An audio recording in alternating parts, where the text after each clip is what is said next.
There's a moment when you realize that everything you've been taught about influence is wrong. That being kind, honest, and transparent doesn't guarantee respect. That playing fair doesn't mean others will. That the people who seem to effortlessly command rooms, who make decisions that others follow without question, who somehow always end up in positions of power, they're not just lucky. They're not just talented. They know something you don't. They understand the silent laws that govern human behavior, the invisible rules that shape every interaction, every negotiation, every relationship. And these laws, they're not taught in schools. They're not discussed at dinner tables.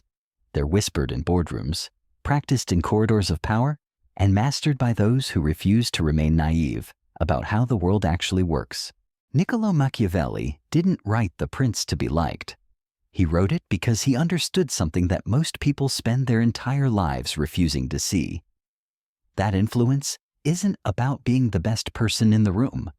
It's about understanding what drives people, what they fear, what they need, and how to position yourself accordingly. Not through manipulation in the way you might think, but through a deeper comprehension of human nature itself. Today I'm going to reveal the 3 silent laws of manipulation that no one teaches you.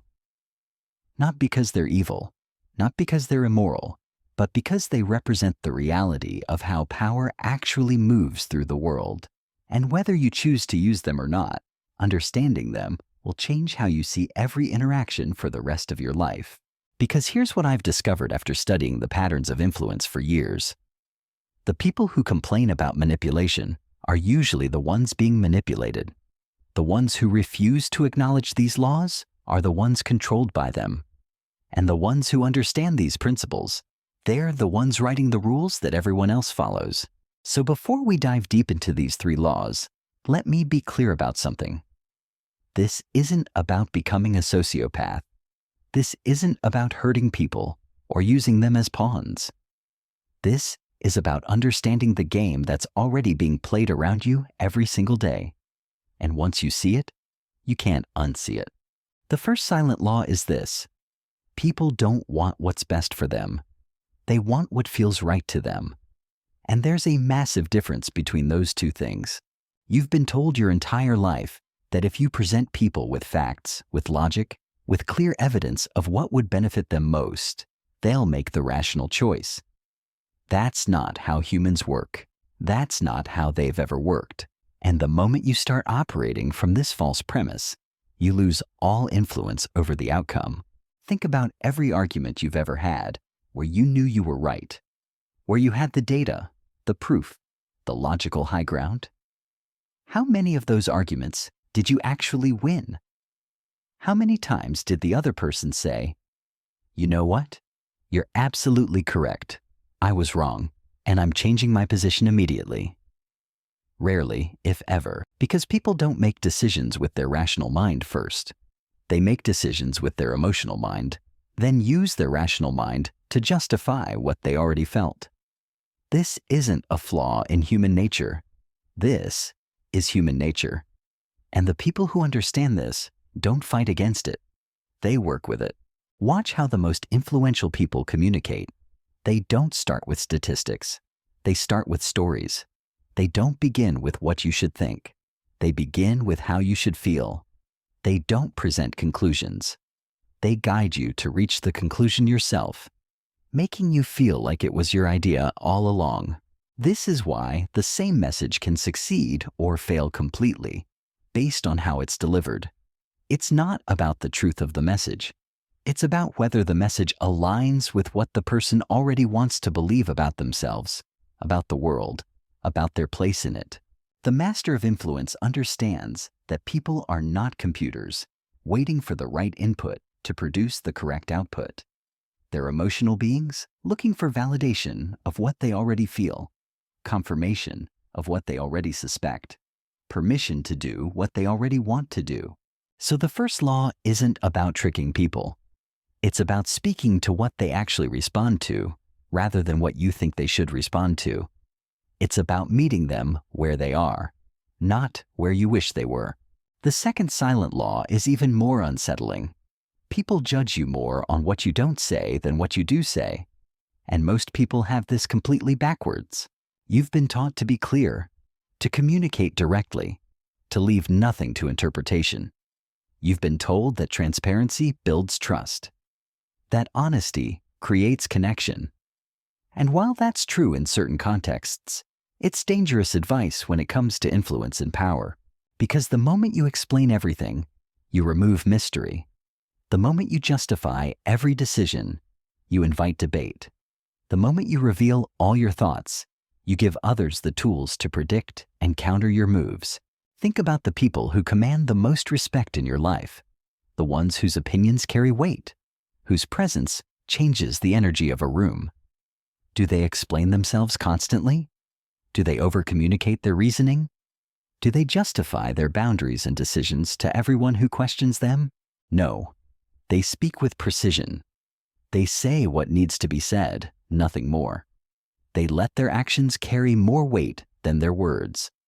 And they understand that silence, when used strategically, can be more powerful than any explanation. This doesn't mean being secretive for the sake of being secretive. It means understanding that people fill silence with their own interpretations, and those interpretations are usually more generous than the reality would be. When you leave space for imagination, people tend to imagine you as more capable, more thoughtful, more powerful than you might actually be. The person who explains less appears to know more. The person who justifies less appears more confident. The person who reveals less appears more mysterious and therefore more valuable. But here's the crucial part. This only works when what you do say has weight, when your words are measured, considered, and land with impact. Quality over quantity becomes your operating principle. You start choosing your words like a surgeon chooses incisions. Precise, purposeful, with clear intention behind each cut. You let others fill the conversational space while you observe, process, and respond only when your response will shift the dynamic in your favor. This is why the most influential people often seem to say very little, but when they speak, everyone listens. They've trained others to value their words by making those words rare and valuable. The third silent law is the most dangerous of all because it challenges everything you've been taught about fairness and reciprocity. The law is this: the person who needs the outcome least controls the outcome most. This is the law that governs every negotiation, every relationship, every power dynamic you'll ever encounter. And most people spend their entire lives on the wrong side of this equation without realizing it. When you need something desperately, that desperation shows. It shows in your voice, in your posture, in the concessions you're willing to make, in how quickly you respond to messages, in how much you're willing to compromise your own standards to get what you want. And the moment that desperation becomes visible, you lose leverage. Because the other person now knows exactly how much power they have over you. They know what you're willing to sacrifice. They know your breaking point before you do. The people who understand this law structure their lives differently. They build options. They create alternatives. They never put themselves in a position where any single outcome determines their success or failure. This doesn't mean not caring about results. It means caring enough about results to ensure you're never dependent on any single result. It means building a life where you want things, but don't need them desperately enough to compromise your position. Watch how this plays out in every area of life. In business negotiations, the person who can walk away gets better terms. In relationships, the person who's complete on their own attracts more genuine connection. In career situations, the person with options gets promoted faster than the person who's desperate to stay. But implementing this law requires something most people aren't willing to do. It requires building real value in yourself, real alternatives in your life, real confidence in your ability to create what you want, rather than desperately chasing what others control. The mastery of this law isn't about pretending you don't care. It's about genuinely building a life where you have choices, where no single person or opportunity holds all the power over your future, And here's what happens when you truly embody this principle. People start coming to you. They start competing for your attention, your approval, your participation. Because scarcity creates value, and when you're not desperately available to everyone, you become valuable to everyone. These three laws work together in ways that most people never consider. When you understand that people respond to feeling rather than logic, you stop trying to convince and start learning to inspire. When you master the power of strategic silence, you stop over-explaining and start commanding attention through restraint. When you build a life where you control your own options, you stop chasing outcomes and start attracting them. But here's what I haven't told you yet. These laws have a dark side that can destroy you if you're not careful. And there are specific techniques for implementing each law without losing your integrity or damaging your relationships. The danger of the first law is believing that because people respond to emotion over logic, you should manipulate their emotions dishonestly. That's not mastery. That's exploitation. The true skill is learning to present logical ideas in emotionally resonant ways. To make the truth feel as compelling as it actually is, rather than making lies feel true. When you understand that people want to feel right, more than be right, you don't abuse that tendency. You align what's actually good for them with what feels good to them. You become a translator between their emotional reality and their rational interests. The master of this law doesn't create false emotions. They recognize the real emotions that already exist and speak to them with authenticity. They understand that the most powerful influence comes not from manufacturing feelings, but from validating the feelings people already have and connecting those feelings to better choices. The second law carries its own trap. The power of strategic silence can quickly become the prison of isolation. When you withhold too much, when you become so mysterious that you're unreachable, you don't create influence, you create distance. The art is knowing when to reveal and when to conceal, when to speak with precision and when to let silence do the work. The most influential people aren't silent about everything. They're selective about everything. They share their struggles, but not their insecurities. They reveal their thinking, but not their entire thought process.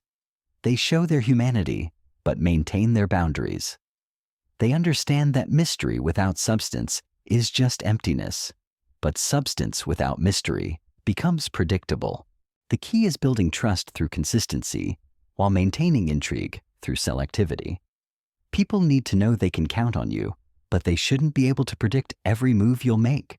And the third law, the most dangerous of all, can turn you into someone who cares about nothing because you're so focused on needing nothing. That's not power. That's emotional numbness. That's not detachment. That's disconnection. The mastery of this law isn't about not caring. It's about caring deeply while building the capacity to handle any outcome. It's about wanting things intensely while never becoming desperate for them. It's about building such a strong foundation in your own value that you can pursue what matters without compromising who you are. This means developing skills that make you valuable in any situation. Building relationships that aren't transactional. Creating value for others, not because you need something from them, but because that's who you choose to be. When you operate from genuine abundance rather than manufactured scarcity, your detachment becomes attractive rather than cold. Now, let me tell you how these laws actually play out in real situations, because understanding them intellectually and implementing them practically are completely different challenges. In your career, the first law means presenting your ideas in ways that make others feel smart for agreeing with them. Instead of saying, "You're wrong about this strategy," you say, "I've been thinking about what you said, and I wonder if we could build on that idea by considering this angle." You make them the hero of their own change of mind. The second law means not explaining every detail of your process. When you deliver exceptional results, let the results speak. When someone asks how you achieved something, give them the framework, not the step-by-step breakdown. Maintain the space between your capabilities and their complete understanding of those capabilities. The third law means always having your next move planned before you need it, building skills that make you valuable beyond your current role, creating relationships that aren't dependent on your current situation, saving money, not just for emergencies, but for opportunities. You negotiate from strength because you genuinely have alternatives. In relationships, these laws transform how you connect with others. You stop trying to convince people to like you and start becoming someone worth liking. You stop explaining yourself constantly and start showing who you are through your actions. You stop being desperate for any particular relationship to work and start building the kind of life that attracts the right relationships naturally. But here's what most people miss about these laws. They're not techniques you use on others. They're principles you embody within yourself. The moment you try to manipulate someone else using these laws, you've missed the entire point. These laws work because they change who you are, not because they help you control who others are. The person who truly understands these laws doesn't need to manipulate anyone. They become so clear in their communication, so intentional in their choices, so grounded in their own value that influence becomes natural. People want to follow them, work with them, be around them, not because they've been tricked, but because they recognize authentic power when they see it. Here's the truth that changes everything. These laws aren't just about gaining influence over others. They're about reclaiming influence over yourself. Because for most of your life, you've been operating under someone else's version of these laws without realizing it. Every time you've been convinced to buy something you didn't need, someone used the first law against you. They made you feel like you needed it, like you deserved it, like not having it said something negative about who you are. They bypassed your logic and went straight to your emotions. Every time you've been impressed by someone who seemed mysterious and important, they were using the second law. They understood that your imagination would fill in the gaps with something more impressive than the reality.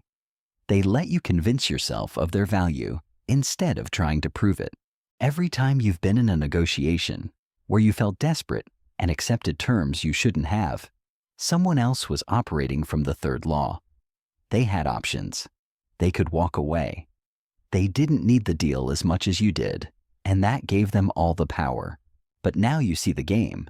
Now you understand the rules that have been shaping your life from the shadows. And that understanding gives you a choice that most people never get. You can keep playing by other people's rules, or you can start writing your own. The transformation begins the moment you stop reacting and start responding. When someone tries to pressure you with artificial urgency, you recognize the attempt to create false desperation. You slow down instead of speeding up.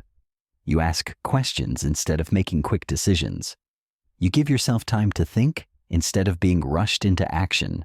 When someone tries to manipulate your emotions with fear or guilt or shame, you recognize what's happening. You don't shut down your emotions, but you don't let them override your rational mind either. You feel what you feel, but you choose what you do. When someone tries to impress you with complex explanations or overwhelming information, you see through the smokescreen. You ask for simple answers to simple questions. You don't let complexity substitute for clarity. This is how you stop being the target of these laws and start embodying them yourself. Not to hurt others, but to protect yourself. Not to manipulate, but to communicate with power. Not to control outcomes, but to control your response to any outcome. And here's what happens when you truly master these principles. You stop living in reaction to the world around you. You stop being pushed and pulled by every opinion, every criticism, every opportunity that presents itself. You develop what philosophers call equanimity, the ability to remain centered regardless of external circumstances. People notice this change in you immediately. They can't quite put their finger on what's different, but they feel it. You're still the same person, but you carry yourself differently. You speak differently. You make decisions differently. You handle conflict differently. You become someone who others naturally turn to for guidance. not because you're trying to be a leader, but because you've developed the quiet confidence that comes from understanding how influence actually works. You don't need to convince anyone of your value because you're no longer uncertain of it yourself. But remember this, as you integrate these laws into your life, power without purpose becomes corruption. Influence without integrity becomes manipulation. Strength without service becomes tyranny. The greatest leaders throughout history understood these laws not to dominate others, but to elevate them. They used their understanding of human nature not to exploit weakness, but to inspire strength. They wielded influence not for personal gain, but for collective benefit. That's the choice before you now. You can use these laws to get what you want at the expense of others, or you can use them to create value for everyone involved. You can become someone who takes advantage of these principles, or someone who demonstrates how they can be used ethically and effectively. The world doesn't need more manipulators. It needs more people who understand influence and choose to use it responsibly. People who can speak to emotions while honoring logic. People who can maintain mystery while building trust. People who can operate from strength while serving others. These 3 silent laws will change how you see every interaction for the rest of your life. They'll make you more effective in your career, more attractive in your relationships, and more confident in your daily dealings with the world. But most importantly, they'll help you recognize when someone else is trying to use them against you. Because once you understand the game, you can never be played the same way again. And that understanding, that awareness, that's the real power. Not the ability to manipulate others, but the ability to remain free from manipulation yourself. The choice is yours. You can pretend these laws don't exist and remain vulnerable to those who understand them. Or you can master them yourself and use that mastery to build something better. The world is waiting to see what you'll choose.